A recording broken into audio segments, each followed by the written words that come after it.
নমস্কার, বাংলার কথা নিয়ে আমি অতনু রয়েছি আপনার সঙ্গে। বাংলার কথায় আজ কথা হবে গরিবি নিয়ে, কথা হবে বেকার নিয়ে। বেকার কথা, বাংলা কথায় বেকার কথা কেন, বেকারদের নিয়ে কথা হবে। আর রাজনীতির যে কথাগুলো হয় সেগুলো বেকার কথা, অপ্রাসঙ্গিক কথা নয় তো, সেই প্রশ্নের উত্তর খোঁজার চেষ্টা হবে। শুরুটা কোথা দিয়ে করব? শুরুটা করব বেকারদের নিয়ে। তার কারণ Indian centre for monitoring Indian economy যে তথ্য, যে রিপোর্ট, সেই রিপোর্ট বলছে গত 3 মাসে দেশে বেকার বেড়েছে অনেক, যা আগের তুলনায় অনেক বেশি। শুধুমাত্র বেকার বেড়েছে নয়, কাজ হারিয়েছেন অনেকে, সেই সংখ্যাটাও খুব একটা কম নয়। কিন্তু দেখা যাচ্ছে কি, সেদিকে না তাকিয়ে সরকার নতুন সংসদ ভবন কত ভালো হচ্ছে তা নিয়ে ভাবছেন। প্রধানমন্ত্রী নিজে দেখতে গিয়েছেন কাজ কেমন হচ্ছে। দরকার নতুন সংসদ ভবন, দরকার 100 বার দরকার, কিন্তু তার আগে তো সার্বিক উন্নয়ন দরকার। যাদের পেটে ভাত নেই তাদের পেটের ভাত দরকার। তাহলে রাজনীতিবিদরা কি বলছেন? আমার সঙ্গে যারা রাজনীতির কারবারি এখানে রয়েছেন, আমার সঙ্গে রবীন্দ্রনাথ দত্ত রয়েছেন, কংগ্রেসের প্রতিনিধিত্ব করছেন প্রীতম দত্ত, বিজেপির প্রতিনিধিত্ব করছেন শুভজিৎ সরকার রয়েছেন আমার সঙ্গে, এবং আমার সঙ্গে রয়েছেন মৃত্যুঞ্জয় পাল, তৃণমূলের প্রতিনিধিত্ব করছেন, কংগ্রেসের প্রতিনিধিত্ব করছেন রবীন্দ্রনাথ বাবুর কাছে। প্রথমে একবার জানতে চাই, রাহুল গান্ধীকে নিয়ে কথা হচ্ছে। রাহুল গান্ধী সাংসদ নেই, সাংসদ পদ খারিজ করে দেওয়া হলো কেন? না, তিনি ওবিসিদের অপমান করেছেন। ওবিসিদের অপমান করেছেন রাহুল গান্ধী, অথচ আপনারা বলছেন যে ওবিসি, আপনারা জাতের ইয়েতে যান না, জাতে বা জাতপাতের রাজনীতিতে যান না, সেটা একমাত্র যার বিজেপি। কেন? রাহুল গান্ধী তো কোথাও ওবিসিদের অপমান করেনি।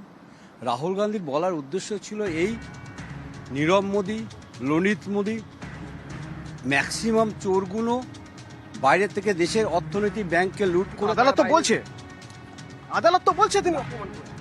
আদালত দেখুন, আদালতটা এটা সম্পূর্ণ, আদালতের কথা ঠিক আছে, আদালত বলছে এটা ঠিক আছে, কিন্তু ঘটনা হচ্ছে কেসটা হলো কোথায়? কর্ণাটক। কেসটা নিয়ে গেল কোথায়? জুরিডিকশন কোথায় চলে গেল? গুজরাট। কোন পুলিশ অ্যাটাক করছে? দিল্লি। এই যে ব্যাপার, টোটাল ব্যাপারটা এটা হচ্ছে ম্যানমেড, অন্য কিছু না। যেখানে দেশে বেকারত্বের হার দিনকে দিন বাড়ছে, সেখানে আপনার কি মনে হয় যে রাহুল গান্ধী বা সাংসদ পদ নিয়ে কথা বলা, সাংসদ পদ খারিজ করা বা ওবিসি নিয়ে কথা বলা ঘুরিয়ে দেওয়াটা আছে? না, রাহুল গান্ধীকে বলতে দেওয়া হবে না সংসদে, রাহুল গান্ধীকে বলতে দেওয়া হবে না সংসদে, কারণ রাহুল গান্ধী ঠিক জায়গায় ধরেছেন। রাহুল গান্ধী যে ভারত জোড়ো যাত্রা করেছেন, সেটা বিজেপি সরকার রীতিমতো ভয় পেয়ে, তাই আতঙ্কে রাহুল গান্ধীকে সংসদে। প্রীতম, দেশের বেকারত্ব যদি বাড়ে তাহলে দেশের অর্থনীতির উপর যে বিপুল ধাক্কা পড়বে, সেই ধাক্কায় তুমি আমি আমরা সবাই ধাক্কা খাবো। এবং দেশে যেখানে বেকারত্ব বাড়ছে, সেখানে আমরা দেখতে পাচ্ছি ছবি যে নতুন সংসদ ভবন কেমন তৈরি হচ্ছে সেটা দেখতে প্রধানমন্ত্রী যাচ্ছেন। খুব স্বাভাবিক, সেটাই তো স্বাভাবিক। দেশ এগোবে, দেশের নতুন সংসদ ভবন হবে, কিন্তু আগে যাদের পেটে ভাত নেই তাদের কথা তো ভাবতে না। আজকে ভারতবর্ষে কেউ আটপেটা খেয়ে শোয় না, তার কারণ হচ্ছে 80 crore মানুষকে মোদিজি খাওয়াচ্ছেন, ফ্রিতে রেশন দিচ্ছেন। আর আপনার কথা বলি যে সেন্ট্রাল ভিস্তা দেখুন, আজকে আপনি ওই সিএমআই ডেটা দেখে বলছেন ওটা প্রতি 3 মাস অন্তর চেঞ্জ হয়। সবে 2023 শুরু হয়েছে, এবার চেঞ্জ হবে। আপনাকে দর্শকদের জন্য বলে রাখি, 1983 সাল থেকে 2022 অবধি একটা বহু প্রচলিত একটি ইকোনমিক একটা কাগজে একটা রিপোর্ট হিসাবে আমি দাদাকে দেখিয়ে দেবো এবং রিপোর্টটা দিয়ে দেবো। সেখানে দেখেন 1983 থেকে 2022 অবধি সবচেয়ে বেশি ইকোনমিক গ্রোথ এবং সবচেয়ে বেশি জব জেনারেশন হয়েছে, এবং তার ডেটাটা হচ্ছে 58 মিলিয়ন, এবং তার মধ্যে সবচেয়ে বেশি যারা চাকরি পেয়েছেন তারা হচ্ছে মহিলা, 28 মিলিয়ন। সেটা আমার কথা না, ডেটার কথা, ডেটা নিয়ে কথা হচ্ছে, ডেটা নিয়ে কথা বলছি। এবং এই যে সিএমআই ডেটার প্রতি দিন চেঞ্জ হয়, প্রতি মুহূর্তে চেঞ্জ হয়। এই যে ধরুন ত্রৈমাসিক ডেটা এই জাস্ট মার্চ শেষ হলো, যে বেরোবে দেখবেন আবার এটা চেঞ্জ হয়ে আজকে অনেক জায়গায় চলে যায়। তার কারণ হচ্ছে আজকে উই আর দ্য আপনি বলছেন যে প্যান্ডেমিকের সিচুয়েশনের পরেও, এত খারাপ পরিস্থিতির পরেও সবচেয়ে বেশি জব জেনারেশন হয়েছে, সবচেয়ে বেশি। এটা সম্ভব? এটা সম্ভব তো। এই মুশকিলটা হচ্ছে যে মানে সম্ভব কিনা সেটা তো বেশ, আমি আপনার ডেটা দেখবো এবং দর্শককেও দেখাবো। জব জেনারেশন হয়েছে অনেক বেশি প্যান্ডেমিকের সিচুয়েশনের পরেও, মনে হয়? একেবারেই নয়। দেখুন, 7.5% আনএমপ্লয়মেন্ট রেট এই মুহূর্তে দাঁড়িয়ে রয়েছে। তার মধ্যে দেখা যাচ্ছে যে আরবান সেক্টরে প্রায় 8-এর উপরে এবং রুরাল সেক্টরে একটু কম। এবার আমি যদি দেখি যে কোন কোন রাজ্যগুলো এর মধ্যে এগিয়ে আছে, সবার আগে দেখা যাবে হরিয়ানা, যেটা একটা বিজেপি শাসিত রাজ্য। আমি যদি ইউথ আনএমপ্লয়মেন্ট রেট দেখি, সেখানে দেখা যাবে যে 2009 যেটা ছিল 18.94%, 2014 2019-এ 22 এবং 2021-এ গিয়ে 28.26%। এবার দেখুন আনএমপ্লয়মেন্ট রেট যে একটা বৃহৎ অংশে বাড়ছে, নতুন শিল্প আসছে না, নতুন কোনো কাজের সেক্টর আসছে না, যা কর্মসংস্থান হচ্ছে সেটা অস্থায়ী। স্থায়ীভাবে যে নিয়োগ হওয়ার কথা, স্থায়ী যে সোশ্যাল সিকিউরিটি থাকার কথা, তার অভাব রয়েছে। এবং আমি আপনাকে একটা ছোট্ট কথা বলে দিই, ধরুন বিজেপির প্রতিনিধি বা অন্য কেউ বলতে পারে যে কারোর হয়তো ইনকাম বেড়েছে, 2014 যিনি 10,000 টাকা পেতেন তিনি হয়তো এখন 15,000 টাকা পাচ্ছেন বা 14,000 টাকা পাচ্ছেন, কিন্তু সেই অনুপাতে যদি তেলের দাম দেখা হয় বা জিনিসের দাম দেখা হয়, সেটা কিন্তু অনেক অংশে বৃদ্ধি হয়েছে। কারো যদি 30% গ্রোথ হয়ে থাকে বা 40% গ্রোথ হয়ে থাকে স্যালারিতে, আমরা দেখতে পাবো জিনিসের দাম কিন্তু প্রায় 50%, 60% বা অনেক ক্ষেত্রে 100%-এর কাছাকাছি। বেশ মৃত্যুঞ্জয় থেকে জানতে চাইবো, মৃত্যুঞ্জয়, আজ সম্বিত পাত্র বিজেপি স্পোক্স পার্সন, তিনি ঠিক এই দুদিন আগে আমাদের যে ইকোনমিক গ্রোথের যে ছবিটা, মনিটরিং সেলের যে ছবিটা আপনাদের তুলে ধরলাম, সেই ছবিটা নিয়ে কোনো কথা তিনি বলেননি। অবশ্য তিনি একটি রাজনৈতিক দলের মুখপাত্র, খুব স্বাভাবিকভাবেই তিনি কোথাও চলে গেলেন। রাহুল গান্ধী ওবিসিদের অপমান করেছেন, কেন করেছেন, এটা তার করা উচিত হয়নি এই প্রসঙ্গে আপনার কি মনে হয় ঘুরিয়ে দেওয়ার রাজনীতি চলছে? দেখুন, এটা তো চলছেই সারা ভারতবর্ষ জুড়ে। সংসদে দাঁড়িয়ে কোনো উত্তর দেবো না, রাজ্যসভায় দাঁড়িয়ে কোনো প্রশ্নের উত্তর দেবো না। আজকে আমাদের বিজেপির প্রতিনিধি বলছিল যে বেকারের কর্মসংস্থান বেড়েছে। একটা ডেটা এই মুহূর্তে দেখি, জানুয়ারি মাসে 40,90,00,000 মানুষ কর্মসংস্থান পেয়েছিল, সেইটা কমে ফেব্রুয়ারি মাসে হয়েছে 40,76,00,000। মানে 14 লক্ষ মানুষ জানুয়ারি থেকে ফেব্রুয়ারি মাসে কর্মহীন হয়েছে। এটা যদি বেড়ে ওঠা বলে, এটা আমার রিপোর্ট বলছে না, সিএমআই রিপোর্ট বলছে। দেখুন, সারা ভারতবর্ষে 7.9% আজকে সিএমআই রিপোর্ট ডেইলি আপডেট হয়, আর একটা কোয়ার্টারলিও আপডেশন হয়। তো আজকের রিপোর্ট বলছে 7.9% আনএমপ্লয়মেন্ট রেট। সারা ভারতবর্ষের মধ্যে যেই স্টেটটা হলো হাইয়েস্ট আনএমপ্লয়মেন্ট রেট, সেটা হলো হরিয়ানা, 26.8%। আর তারপরে যেটা আছে ঠিক বিজেপির পাশে, জানে বিজেপি দেখায় না কংগ্রেস কতটা খারাপ, কংগ্রেস খারাপ বলেই আমরা আছি, ঠিক তারপরের রাজ্যটার নাম হলো রাজস্থান, 26.4%। এই বিষয়ে জানি না। দেখুন, আজকে ডিএ এর এরিয়ারটা দেবে না বলছে যারা 2019 থেকে 22 অব্দি যে এরিয়ারটা আছে, সেটা কেন্দ্রীয় সরকার বলছে। কেন্দ্রীয় সরকারের প্রতিমন্ত্রী লোকসভায় দাঁড়িয়ে বলছে আমরা ডিএ এর এরিয়ারটা দিতে পারবো না, কারণ করোনার সময় নাকি আমরা জনকল্যাণমূলক কাজের জন্য খরচা করে ফেলেছি। কি জনকল্যাণমূলক কাজ? সংসদ ভবন তৈরি হচ্ছে 1250 কোটি টাকা করে খরচা করে। আচ্ছা, আমি একটা কথা বলি, জনকল্যাণমূলক কাজ কি? আজকে প্রধানমন্ত্রীর জন্য G7777 একটা বিমান আসছে, তার খরচা হচ্ছে প্রায় 5,000। বিজেপি নিজের জন্য না, মৃত্যুঞ্জয়, বিজেপি নিজের জন্য খরচ করছে, দেশের জন্য না। নিজের জন্য। আমার প্রায়োরিটিটা বুঝতে হবে। আজকে করোনার পরে প্রায়োরিটিটা কি আছে? আজকে যমুনা নদীর পাশে 21 একর জমিতে আমি বাগান তৈরি করব প্রধানমন্ত্রীর জন্য, সেখানে ময়ূর ঘুরে বেড়াবে, সেটা প্রায়োরিটি না? সংসদ ভবন 1250 কোটি টাকা খরচা করে বানাবো, সেটা প্রায়োরিটি না? প্রত্যেক মানুষের কর্মসংস্থান দেবো। আজকে জ্যোতি কুমারীকে মনে আছে তোমার? জ্যোতি কুমারী যে লকডাউনের সময় পরিযায়ী শ্রমিক নিজের বাবাকে সাইকেলে চালিয়ে বিহারে নিয়ে এসেছিল 1200 কিলোমিটার অতিক্রম করে, আজকে তাদের হাতে সাইকেল তুলে দিতে পারে না, তাদের খাবার তুলে দিতে পারে না। বেশ, শুনবো সার্বিক উন্নয়ন, কথা হচ্ছে সার্বিক উন্নয়ন নিয়ে। সার্বিক উন্নয়ন বড় নাকি বিজেপি নিজের উন্নয়নের চেষ্টা করে যাচ্ছে? প্রথম কথা হচ্ছে, সেটা সবসময় মানুষ ঠিক করেছে, মানুষ জানে যে তাদের উন্নয়ন হয়েছে কিনা। আমি শুধু যেই ডেটাটার কথা বলেছিলাম সেই পেপারটা ঢেকে আমি ওনাকে দেখিয়ে দিচ্ছি এবং ক্যামেরাম্যানকে বলবো এটা ফোকাস করে দেখাবো। এটা আমার কথা না, এটা বহুল প্রচলিত ডেটা। ওখানে লেখা আছে ইন্ডিয়াস জবস বুম সিন্স 2018। তো সুতরাং 1983 থেকে 2022 অব্দি সবচেয়ে বেশি জব বুম হয়েছে, এটা ফার্স্ট। আর সেকেন্ড হচ্ছে, বিরোধীরা যেসব কথা বলছে 3 মাসের, আমি শুনুন, আবার আপনাকে বলছি সিএমআই ডেটা, আমি আপনাকে বারবার বলছি জানুয়ারি থেকে শুরু হয়, প্রত্যেক দিন চেঞ্জ হয়, ইট ইজ চেঞ্জিং, প্রত্যেক দিন চেঞ্জ হয়। এই যে কোয়ার্টার শেষ হয়েছে, এই কোয়ার্টার পর আবার যখন ডেটা আসবে, ডেটাটা তোমার ঠিক না ভুলের কোশ্চেন নয়, এটা এভাবে করে তুমি এক কথায় প্রকাশ করতে পারবে না। তার কারণ হচ্ছে, এখানে তুমি হরিয়ানাতে যেভাবে জব জেনারেট হয়, তোমার যেভাবে তোমার আসামে জব জেনারেট হয়, আর যেভাবে ওয়েস্ট বেঙ্গলে জব জেনারেট হয়, এটা আকাশ পাতাল তফাৎ আছে। এইভাবে তুমি একটা ডেটাকে তুমি জাগলারি করতে পারবে না। তোমাকে আজকে তো আমি দেখাচ্ছি, আমিও তোমাকে ডেটা দিলাম। এই যে আজকে তোমাকে একটা করে বলে আমিও তো ডেটা দিচ্ছি, শুধু খাদি ইন্ডিয়াতে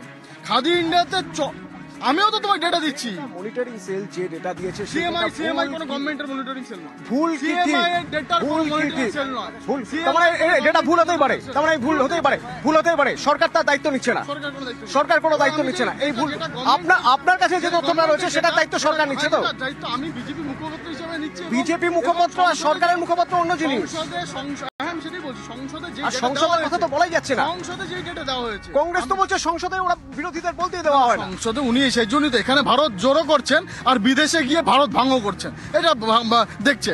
আজকে দেখো আমি ডেটা দিচ্ছি, খাদি ইন্ডিয়াতে 4 লাখ কোটি জব, স্টার্ট আপ ইন্ডিয়াতে 1.5 করোড় জব, মনরেগা তো ছেড়েই দিলাম 7 কোটি, মেক ইন ইন্ডিয়াতে আত্মনির্ভর ভারতে প্রায় 5 লাখ কোটি টাকার আমরা এক্সপোর্ট করছি, ইপিএফও তে যেটা বলছে না সোশ্যাল সিকিউরিটি দেওয়ার জন্য 17 লাখ নিউ মানে এন্ট্রি হয়েছে আজকে 2022। তাহলে তাহলে আমাকে একটা কথা বলুন, জব জেনারেট হচ্ছে, ইকোনমিক গ্রোথ হচ্ছে, আর সরকারি চাকরি করছেন যারা, তাদের এরিয়ার টাকা হলে তাহলে তারা কেন পাচ্ছেন না? না, আজকে 42 পয়েন্ট সামথিং হয়ে গেছে আজকে সেন্ট্রাল গভর্নমেন্টের টোটাল এই পিএফ বেনিফিট, কিন্তু সেখানে পশ্চিমবঙ্গে যেহেতু দিতে পারছে না, উনি এগুলো ভোলানোর চেষ্টা করছেন। এটা আগে দিয়েছিল 3%, তারপর হাউস অ্যালায়েন্স অনেক কিছু ছিল, সেই 3% আবার কেটে নিয়েছিল, 3% কেটে নিয়ে আবার এখন যে চিরকুটে 3% দিয়েছে, তার মানে ওদের কোনো এক্সট্রা কিছু দেয়নি, আগে যেটা ছিল সেটাই আছে, 3%ই আছে।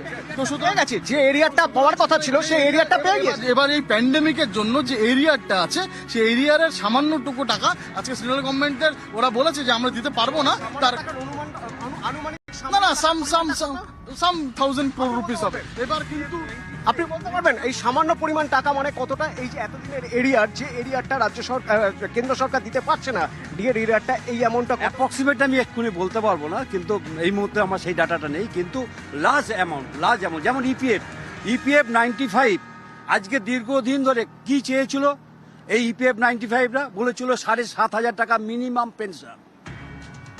পেনশন 7,500 টাকা, সেটা আজকে কতদিন? 1 বছরের ওপর হলো ধর্ণা হচ্ছে। প্রশ্ন এখানেই, আমার প্রশ্ন তো এখানেই যে তাহলে আমরা নতুন সংসদ ভবন, খুব স্বাভাবিক, একটা নতুন বাড়ি হবে, নতুন ভবন হবে, দেশ এগোচ্ছে, উন্নত হচ্ছে, দেখতে ভালো লাগবে, অন্য পৃথিবীর অন্য দেশের কাছে আমরা অনেক উঁচু মাথা করে দাঁড়াতে পারবো, সবই তো হবে, কিন্তু তার আগে দেশের মানুষের কথাটা তো ভাবতে হবে। সেটা জরুরি নাকি সেন্ট্রাল ভিস্তা বেশি টাকা খরচ করে বানানোটা জরুরি? কথা হবে বিরতির পর।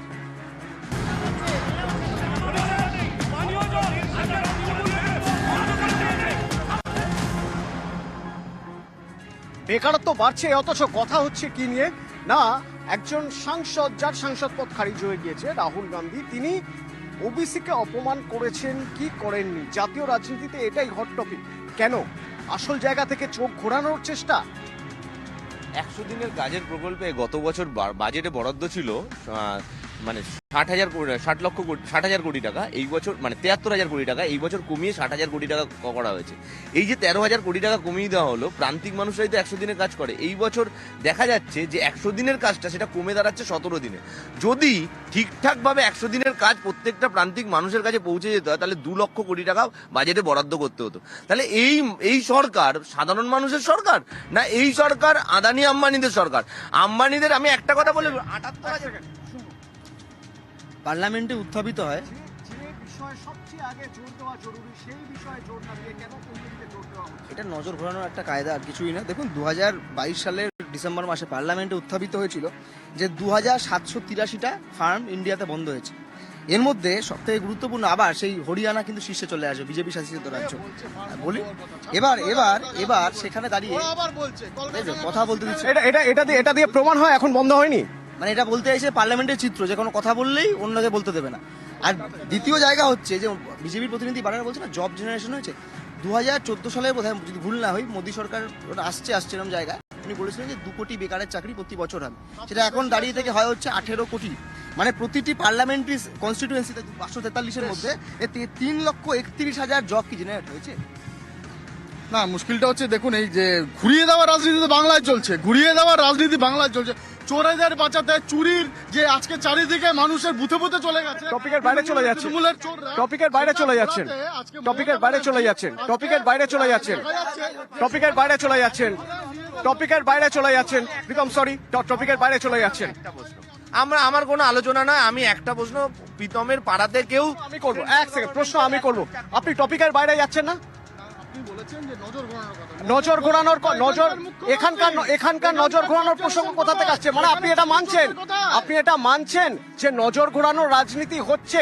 যেখানে দরকার বেকারত্ব নিয়ে কথা বলা, সেখানে জাতপাতের রাজনীতি নিয়ে কথা হচ্ছে না? প্রথম কথা হচ্ছে লাস্ট উইক হচ্ছে না, হচ্ছে কি হচ্ছে না সেন্ট্রাল গভর্নমেন্ট সমিত পাত্র আজ তো সমিত পাত্র আজ কাকে নিয়ে কথা বলেছেন? ইকোনমি নিয়ে কোনো কথা বলেছেন? বিজেপির মুখপাত্র। 10 লক্ষ আপনি জিজ্ঞেস করতে পারতেন, জিজ্ঞেস করতে বলতেন নিশ্চয়ই। আচ্ছা, নিজে থেকে বলতে গেলে তাহলে শুধু জাতপাতের রাজনীতির কথাই বলতে হবে, তাই তো? নিশ্চয়ই বলতে হবে। আজকে 10 লক্ষ জব লাস্ট উইক দিয়েছে মোদি গভর্নমেন্ট নিচে একসাথে, কিন্তু নজর ঘোরানোর রাজনীতি হচ্ছে বাংলায়। আচ্ছা, নজর ঘোরানোর রাজনীতি হচ্ছে বাংলায়, কিন্তু সম্বিত পাত্র আজ যখন কথা বলছেন তখন তিনি একবারও বলেননি এই যে বেকারত্বের হার বেড়ে গেছে সেটা নিয়ে কি ব্যবস্থা নেওয়া হচ্ছে, বিজেপি সরকার কি ব্যবস্থা নিচ্ছে। কিন্তু কি নিয়ে কথা বললেন কেন ওবিসিদের আক্রমণ করা হয়েছে, কেন ওবিসিদের অপমান করা হয়েছে। প্রসঙ্গ এলো রাহুল গান্ধী। রাজনীতি কি এইভাবেই বইবে? নজর থাকবে আমাদেরও, সঙ্গে থাকুন।